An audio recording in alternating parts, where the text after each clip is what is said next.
मैथिली दुल्हन इसके मनमोहक गीत जरूर सुने। यदि अच्छा लगा तो चैनल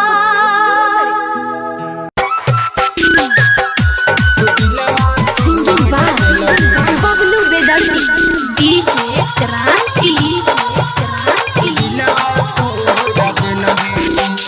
किजिया तू खैलही वादा तू कैलही करैला सिखैलही प्यार कबना करनवा सुन गे छौरी पैदा देलही बर्बाद गे पगली ठीक न कैलही तू दिलवा तोड़ देलही गे पगली ठीक न कैलही तू दिलवा तोड़ देलही।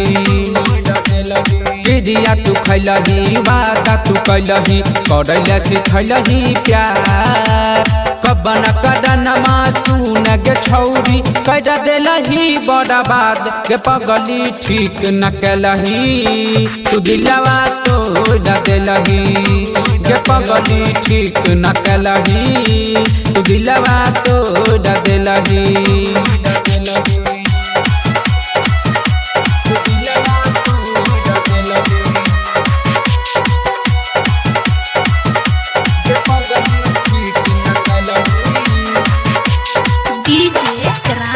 अभी आप सुन रहे हैं डांसिंग सराय से स्टार म्यूजिक को। गया बैरही जहिया मिल घरवा से नुका के दूर नहीं रही तू हमारा से जाके दिलही जैसन धोखा हमारा मुहवा ले लही मोर गे पगली ठीक न कैलही तू दिलवा तोड़ देलही गे पगली ठीक न कैलही तू दिलवा तोड़ देलही।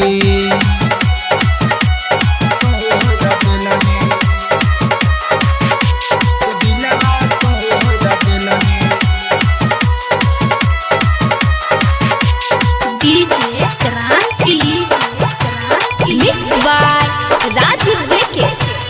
जी नहीं पैबौ हमहू कैदा देलही तू बदनाम गे माइयो बाबू सब देलकई घर से भगाई गे बबलू छोटू रोहित नुनू करतन के करो से प्यार गे पगली ठीक न कैलही तू दिलवा तोड़ देलही गे पगली ठीक न कैलही तू दिलवा तोड़ देलही। किजिया तू खैलही वादा तू कैलही करैला सिखैलही प्यार कबन करनमा सुन गे छौरी कैदा देलही बर्बाद गे पगली ठीक न कैलही तू दिलवा तोड़ देलही गे पगली ठीक न कैलही तू दिलवा तोड़ देलही। दिलवा तोड़ देलही।